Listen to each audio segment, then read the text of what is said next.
All right, let's jump straight into this explainer and uncover the fascinating hidden machinery driving the carefree popular music of the 1960s.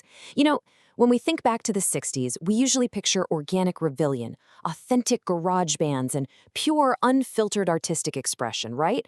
But what if I told you that beneath that sunny, groovy surface was actually a highly calculated system, a system where the lines between art, commerce, and pure illusion were just completely blurred?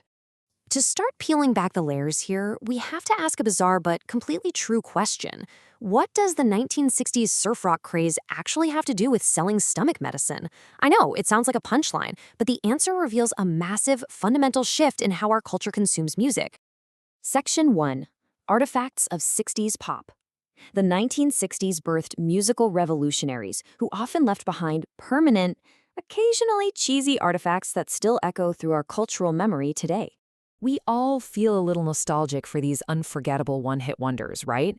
They function almost like historical documents, capturing the breathless energy of that era. Take the Safari's Wipeout. It was originally just tossed off as a B-side track, yet its manic drum solo became the rhythmic equivalent of air guitar for aspiring percussionists everywhere. Or what about the Standells' Dirty Water? That song serenaded Boston's polluted Charles River with such urban grit that Boston sports teams literally adopted the insult as a beloved victory soundtrack. And get this, nothing brilliantly illustrates the sheer, unhinged persistence of garage rock quite like this. The Human Beings track Nobody But Me used repetition almost like a religion to hook the listener. They repeated the word no over 100 times, including 31 times consecutively. The band's name was even misspelled on the record, and they still smashed into the top 10. It is the musical equivalent of someone who simply will not take no for an answer. But here's where the story gets a little more complex. Section 2. The Wrecking Crew's Secret. Because what's incredibly fascinating is that the faces you saw on stage rarely match the hands actually playing the instruments. Behind the scenes, a loose collective of uncredited, absolutely top-tier Los Angeles session musicians known as the Wrecking Crew were the ones secretly recording the hits.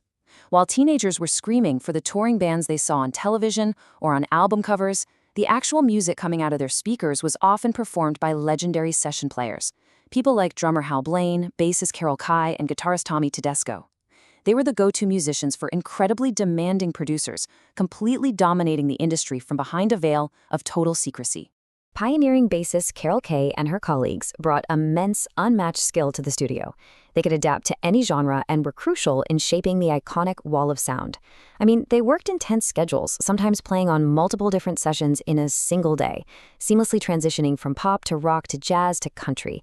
They weren't an official band. They were the secret engine of the 60s music industry, laying down flawless tracks that the public faces would then just pretend to play. Which brings us to Section 3, the sounds of capitalism. Because all of this incredible musical machinery wasn't just being used by record labels, it was being closely watched and eventually hijacked by the advertising industry.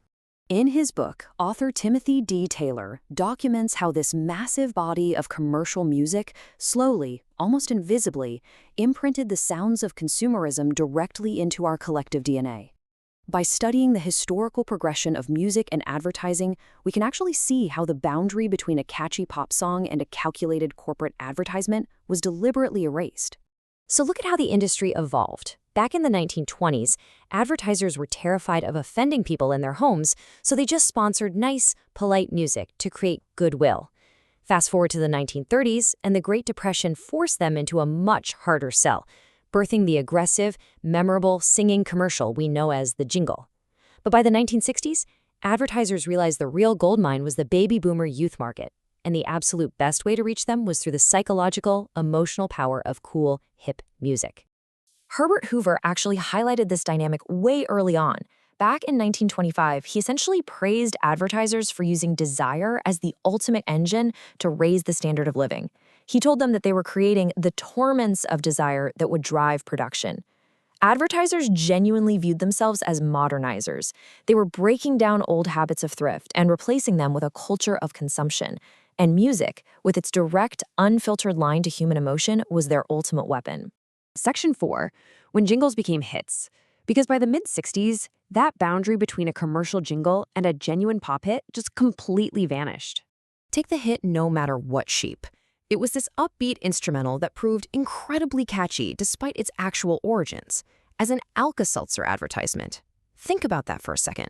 An infectious melody, specifically composed to sell fizzing stomach medicine to people with indigestion, actually skyrocketed to number 3 on the national pop charts. No way, right? How does an antacid commercial become a literal rock and roll sensation? Well, this perfectly encapsulates what became the jingle-to-hit pipeline. Alka-Seltzer needs a jingle, right? So the track is recorded by members of the legendary Wrecking Crew under the totally fabricated band name, the T-Bones. But then, the song explodes on the radio, and Liberty Records suddenly needs a band to go on tour and promote it. So what do? They simply hire a group of brothers who had absolutely nothing to do with the recording, slap the name, the T-Bones, on them, and send them out to face the screaming fans. It is pure, brilliant commercial artifice. Finally, Section 5, the legacy of commercial pop. This calculated blurring of lines forever changed how we consume music, and honestly, how artists approach commerce itself. Advertisers quickly realized that wrapping corporate messaging in a hip, undeniable groove was the absolute best way to conquer culture and create lifelong consumers. Following Alka-Seltzer's massive success, we saw a tidal wave of this.